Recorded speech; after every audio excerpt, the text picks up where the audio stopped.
তো বন্ধুরা, এই দিনটা ছিল কালী পুজো, হ্যাপি দিওয়ালি। তো ভিডিওটা এডিট করতে অনেকটাই লেট হয়ে গেছে, কালী পুজো হয়ে গেছে অনেক দিন। তো এই সময়টাই ছিল যে আমাদের এদিকে নীতি আছে যে যেদিন হয় না যে ওই ক রকমের শাক খেতে হয়, মোমবাতি জ্বালাতে হয়, প্রদীপ জ্বালাতে হয়। আমাদের এখানটাও তুলসী মঞ্চে প্রদীপ দিয়ে, তো আমাদের এখানে নিয়ম আছে যে ফ্যামিলিতে মরে গেলে তাদেরকে নাকি এই দিনটাতে ডাকতে হয়, প্রদীপ দিয়ে প্রণাম করে শ্রদ্ধা করে ডাকতে হয়। তো ভিডিওটা দেওয়া হচ্ছে অনেক দিন পরেই, কারণ গ্যালারিতে ছিল, সময় পেতাম না। তো আজকে ফ্রি টাইমে এডিট করে ছাড়লাম। আর এই যে ছোট্ট মানুষটাকে দেখতে পাচ্ছ, ওটা হলো আমার ভাগ্নে, ও আমাদের এখানেই থাকে। তো তারপরে আমি প্রদীপ জ্বালিয়ে সারা ঘর বাড়ি গুছিয়ে গেলাম কালী পুজো করবো আজকে। এই জন্য শাড়ি পরতে গেছিলাম। আমি তো নিজস্বভাবে শাড়ি পরতে পারি না, তাই গেছিলাম কাকিমার কাছে শাড়ি পরতে। তো দেখতে পাচ্ছ, শাড়ি পরতে পরতে একটু ন্যাকামো করে নিলাম। তারপরে আমার এই যে একটু আট পরে করে শাড়ি পরলাম আমি, যেন পুজো দেবো, তো সেই জন্য একটু আট পরে করে দিলাম। আর কেমন লাগছে আমাকে একটু সবাই একটু কমেন্টে। এই যে আমাদের বাড়ি কোথায় জানো, ওই যে দূরে যে লাইটটা জ্বলছে ওখানটায় আমার বাড়ি। আর এই যে আমাদের বাড়ির সামনেই কালী পূজা হচ্ছে, আর মারা ওই যে শাকসবজি কাটছে, কারণ আমাদের এখানে পুজোর পরের দিন সকালবেলায় খিচুড়ি দেওয়া হয়, সেই জন্য।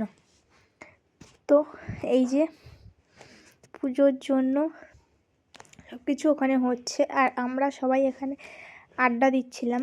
আর সত্যি কথা বলতে আমি একাই না পুজো করেছি মেয়েদের মধ্যে, আর আমার একা একা ভালো লাগছে না। এরা এসেছিলো সন্ধ্যাবেলার দিকে এসে, আর এইটা হলো আমার ফ্রেন্ড, সন্ধ্যাবেলার দিক থেকে এসেছে। তারপরে কিছুক্ষণ পরে বাড়ি চলে গেছিলো। আর কিছু কিছু মানুষ ছিল আমার সাথে। তারপরে এই যে এই সময়টা হলো যখন পাট কাটতে যায় নাকি মায়ের পুজোর সময়, তো সেই পাট কেটে ওরা আসলো। তারপরে গাইজ একটা জিনিস লক্ষ্য করেছো, আমি ছিলাম শাড়ি পরে, তো আমার শাড়ি পরে আমার আনকাটেবল লাগছিল, সেই জন্য আমি ছুটে জামা পরে আসলাম। তো তারপরে এই যে রান্না বান্না হচ্ছে, এখন বাজে রাত কটা, 11টা 12টা বাজে, বাট অনেকদিন পরে দিচ্ছে তো তখন মনে নেই আমার। সবাই আছে, সবাই বলতে কিছু কিছু মানুষ আছে, সবাই বলতে নেই। সবাই পিছনে সবজি কাটছে, কেউ রান্না করছে, সবাই সবার কাজে আছে। তারপরে এখন বাজে গাইজ 2টো।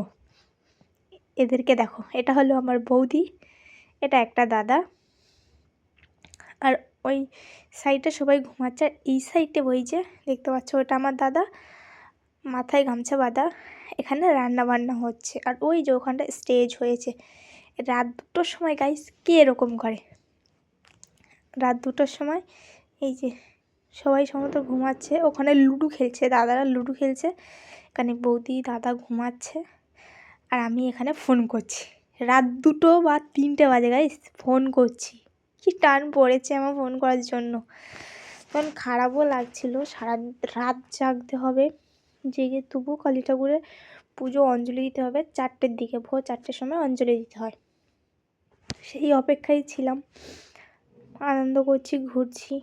তারপরে এই যে বসে পড়লাম অঞ্জলি দিতে। তো হাতে ফুল দুর্ব চাল টাল নিয়ে নিলাম। তারপরে তো ক্যামেরা করার জন্য কেউ ছিল না, আমি একাই।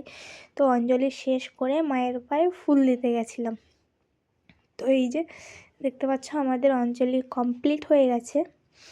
তো সবাই মায়ের পায়ে ফুল দিচ্ছে, দিয়ে যেই দণ্ডি কাটাটা হয়, এটা দণ্ডি কাটা না গণ্ডি কাটা কি বলে কিছু একটা, যারা কারা করে যে ওই কাদের মানসিক থাকে, এই বুদ্ধিটার, এই যে বাচ্চাটা দেখতে পাচ্ছ ওই বাচ্চা মানসিক ছিল, তাই গন্ডি কেটেছে। তো এই যে এটাকে কি বলে ভাই আমি জানি না, এটা আমার সামনাসামনি দেখতেও ভয় লাগছিল, বাট এখনও আমার ভয় লাগছে। আর বাচ্চাটা দেখো কীভাবে বসে আছে বৌদির কোলে, ওটা বৌদিরই মেয়ে। আমার প্রচুর ভয় করছিলো গাইস, প্রচুর ভয়। এই যে আগুন জ্বলছিল, এটাকে তোমাদের ওদিকে কি বলে, এই পাটটাকে আমি নিজস্বভাবে বলতে পারবো না, এটা কী বলে আমি জানি না। তারপরে এই যে আর একটা কাকিমা করছিল, তাদেরও হয়তো বাড়িতে মানসিক ছিল, যেটুকু আমি শুনলাম ওই বাচ্চাটারই ছিল, এই যে বসে আছে বলে। তারপরে যে এটা হোম যজ্ঞ বলে, এটা নাকি স্পেশালি কালী পুজোয় ইম্পর্ট্যান্ট একটা জিনিস। তারপরে এই যে হোম যজ্ঞ পুরাচ্ছে, মানে কাঠটা দিয়ে যেভাবে হচ্ছে দেখো গাইস, সেখান থেকে কত সুন্দর লাগছে। আর এখন বাজে 4টে, সরি 4টে না 5টা, 5টা না 3টে থেকে পুজো হয়েছে, সরি 3টে থেকে পুজো হচ্ছে 4টে পর্যন্ত, এখন 4টে থেকে 4:30 বাজে এমন কিছু একটা।